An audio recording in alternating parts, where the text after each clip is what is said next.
What a game of two halves that was. I mean, seriously, if there's anyone out there who's never understood the meaning of game of two halves, just watch this game and you'll know exactly what that means. Because that was a good first half and an absolutely horrendous second half where Liverpool have broken a record, a negative record.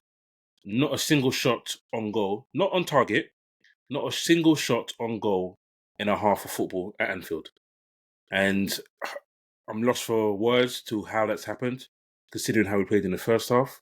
But before I continue, thanks for watching, guys. And don't forget to like, don't forget to subscribe, don't forget to share. And lastly, don't forget to hit that notification button. So, as I continue, that was a game where in the first half, I was like, yes, cool. We scored the first goal.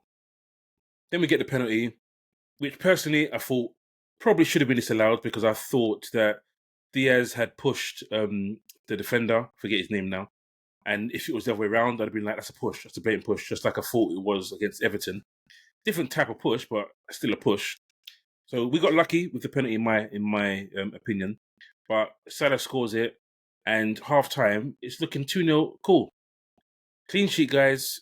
Keep the ball, let them run, keep it flowing, and we'll come out of this game 3-4-0, nice and easy. And it doesn't happen. It doesn't happen. I look at the stats in the first half to see if any of that backs it up.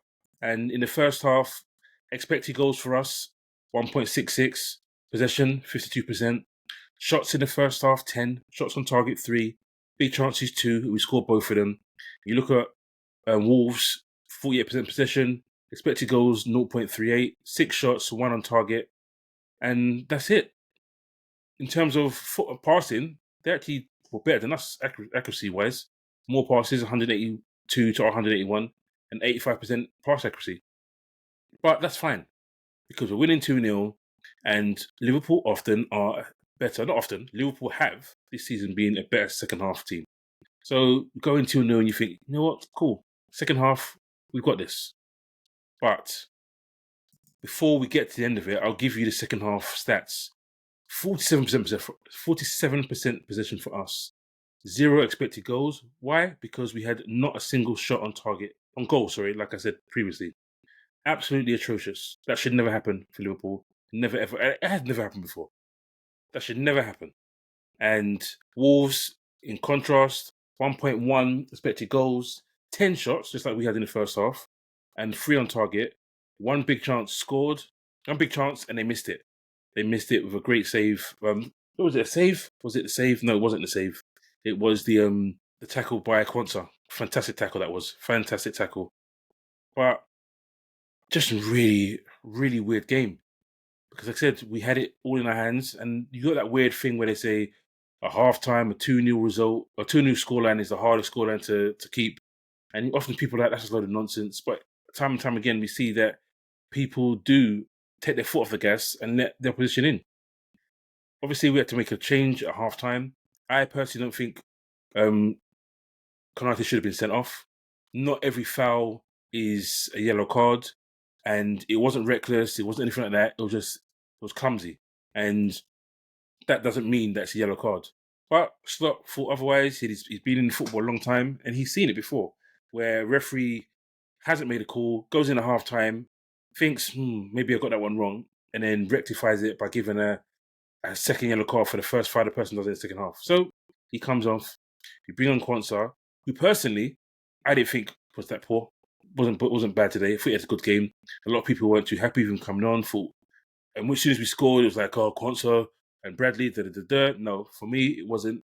That goal that we conceded was down to McAllister. He gets the ball at the edge of our box. Unlike him, which is normally his forte, he wasn't composed. He controls the ball and just boots it. Just boots it to one of their players. We don't get the ball back, and they score from it. Nothing Kwanzaa could have done about the goal. Nothing Bradley could have done about the goal. It's a great piece of play. Cunha fakes a shoot, makes Gravenberch jump up in the air, then with his left foot curls it perfectly around the keeper, Allison, and it's 2-1. And then we're all backs to wall. One thing I will say, we could have crumbled. We could have crumbled. We could have conceded a crazy goal like we did against Everton. But no, he made subs. He brought on Endo, who I thought, on one hand, I was a bit annoyed with him because he's giving away free kicks. Sometimes you think, stop being so impetuous. Like, stand your ground sometimes. Don't commit this foul. Don't commit this foul. But then another time you're thinking, okay, he's breaking that play. And they're not great from set pieces. So in that regard, it's okay. It's not like you're playing against an Everton or an Arsenal where set pieces are crucial to their game. So he had a great impact. Closed down play, tackled, harried. Good impact in his minutes on the pitch, which were limited. Wasn't on for that long. And I was happy with him, to be honest with you. I thought he did a good job for us. He helped us see the game out. But again, I don't know why. I don't know what happened. Because it looked like we're playing with 10 men. It was so bad. Trent was okay, wasn't great. Conor Bradley came on, some important tackles, some important duels won for him. Nunez was horrific, absolutely anonymous when he came on the pitch. When we moved, because he came on, we moved Szoboszlai to the centre. Didn't really work. Slot said he moved him to close up the issues that we're having on our left-hand side, their right-hand side. And he did that to a degree. But we then lost his running power in midfield. And it gave them a bit of more impetus in midfield. But like I said, we held out. These games happen. When you're going for a title, you don't play your best. You just have to win. At the end of the game, you've got to be looking up there saying, yeah, we got 3 points. So happy with that. But as I always do, I'll move on to the play ratings because we've won the game, we've got the 3 points, and now it's just down to see how I thought the players played today. And looking at how they played today, as I always do, I'll start with Alisson. I've given Alisson a 7. One fantastic save where he's through on goal, where the player's through on goal, and he stops it from scoring. That's old school Alisson. Some people used to call it the Schmeichel save, the starfish. It's no longer the Schmeichel save because Alisson does it so often. It's just a very good save. Look at his stats. 3 saves today. Goals presented, 0.46%. 7 for him. Really good performance, I thought, today. Saved us and helped us get that win. Move on to left back. Move on to Robbo. Robbo wasn't great today. I've given him a 6.5. Ground duels, 2 out of 7, 29%, which is not good. Not good at all. Yes, he wins 100% of his tackles, 2 out of 2, but he's also dribble passed twice. So Robbo has this issue at the moment where he can't play back-to-back.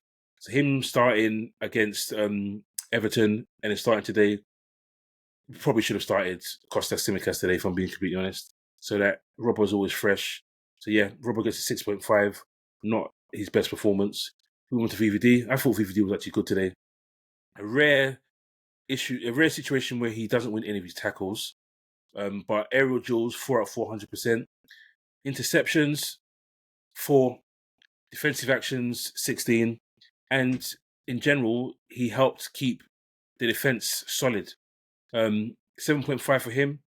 Can play better, but he played a captain's role and made sure we didn't go under in the end. Konate, he only plays a half. I actually thought he didn't play that badly, if I'm being completely honest with you. Aerial duels, 100%, 2 out of 2. Ground duels, which was a problem for us today, if I'm being honest. He got 1 out of 4, 25%. But both him and Van Dijk weren't good in ground duels. They let them their attackers run around them a bit too much. But for Konate, 100% tackles, 1 out of 1. But like I said, some people will say he's lucky not to get red carded. So he gets taken off at half time. So I can't really give him a great score. He gets a 6.5. But like I said, I don't think he actually played that badly. Some people might say, yeah, getting a yellow card and potentially being sent off isn't great. But again, I don't think that was a second yellow card worthy of a red card. So I move on to Trent. 6.5 for him. A few more stats for him. Ground duels, 1, 5 out of 7. Not too bad, 71%. Tackles 1, 2 out of 5, 40%. He was dribble passed, but only once. Lost possession 14 times. But accurate passes, 33 out of 42. Which, when you look at it, losing possession 14 times is probably because he has his thing where he's always trying to force the needle. He's always trying to push the needle and try something. Sometimes the Hollywood balls, sometimes their passes that aren't on, but he thinks he can make it. So he loses the ball a lot. Defensively, like I said, ground duels, he wasn't that bad today. But tackles, he needs to do better in his tackles. You've got to win your one-on-one tackles. So 6.5 for him today. I'll move on to McAllister. And again, 7.5. McAllister is just Mr. Consistent. Always puts in a good shift. Always does well for us. Look at his ground duels. 4 out of 6, 67%. Tackles, 100% tackles won today, 3 out of 3. 4 recoveries. Accurate passes, 30 out of 35. So happy with that today. Happy with 7.5. Just love the way he's consistent. He never shirks a challenge and he's always there, always intercepting, doing good things. Move on to Gravenberch. He gets a 7. Hasn't really hit the heights. I think he's been overplayed, looking a bit fatigued. But he wasn't poor today, in completely honest. Our midfield got slightly overrun, but he never looked completely out of his depth. 4 recoveries. Ground duels, not good today. 5 out of 11, 45%. Accurate passes, though, 89%, 34 out of 38. And 3 interceptions to go with it. So, like I said, it was a decent performance from him today. I've given him a 7. Can't really go wrong, but I want him to step up in next 2 games. People have said that he hasn't done well against big teams. Aston Villa coming up, and Man City coming up, and Newcastle coming up. Hopefully he doesn't get too tired, but give him, 65 minutes here and there, but the best 65 minutes you can give us, Gravenberch. Move on to Szoboszlai. Was better in the midfield, give him a 6.5. Accurate passes, 81%, 26 out of 32. Tackles 1 out of 2. Recoveries 4. Wasn't as good when he went left, but that's not his normal game for us. But it was okay. 6.5, not much more I can say. Diaz, I thought he was our best player today. Gets a goal, gets an assist, winning the penalty. Probably should have got a yellow card for that dive, if I'm being completely honest, but he's one of ours, so happy he didn't get a yellow card. Accurate passes, 21 out of 26, 81%. 1 shot, 1 goal for him. Wasn't really a shot. It was a hit it in with his hip, and he gets a goal. A lot better than his previous performances. And guess what? It's because he's playing left wing. He's not a centre forward, so that's not working. If it means that we have to play Jota through the middle, play Jota through the middle, because it's just not working for him playing that position for Diaz. So 7.5 for him.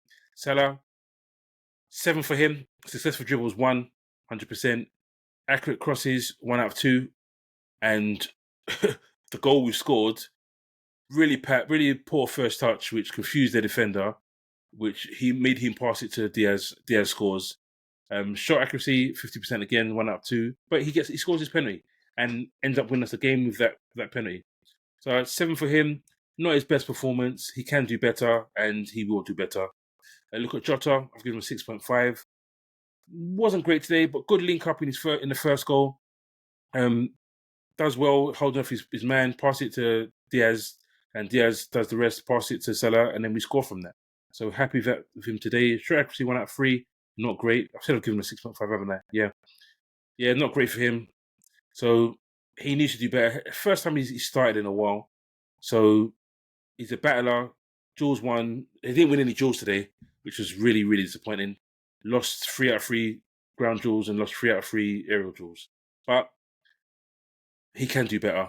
So yeah, moving on to I said defenders last time, didn't I? Moving on to the bench.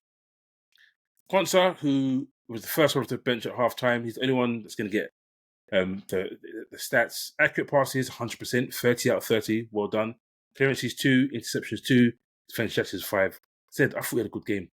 Yes, he started the season really shakily, but match-saving tackle. That tackle doesn't go in for him late in that game. They score, it's 2-2, and we drop 2 crucial points. So yeah, he saved us those 3 points with that save, that great tackle. Really happy for him today. Something he needed, give him a boost of confidence. Move on to Bradley, who comes on, 6.5 for him. Quansah, I've given him a 6.5. Bradley, 6.5 for him. Was okay. Some good challenges in there. Some good running down the side. But to be honest with you, it was more defensively. Stout defensive performances and shielding the ball out wide. Nunes, like I said, awful today. I've given him a 4. There's no point in being on the pitch. He was that bad, as far as I'm concerned. So you need to buck up your ideas, Nunes. Endo, I give him a 7. Yes, he committed quite a few fouls, but that's what he was there for, to break up play. He broke up play a lot, and he helped us win battles, helped us close gaps. He made it harder for Wolves to get what they wanted. So yeah, happy? No. I'm not happy with that performance, but yes, I'm happy with the 3 points. And that's what you need at this stage. If you don't play well, still get the 3 points. Get those 3 points. And that's what we did. So thanks for watching, guys.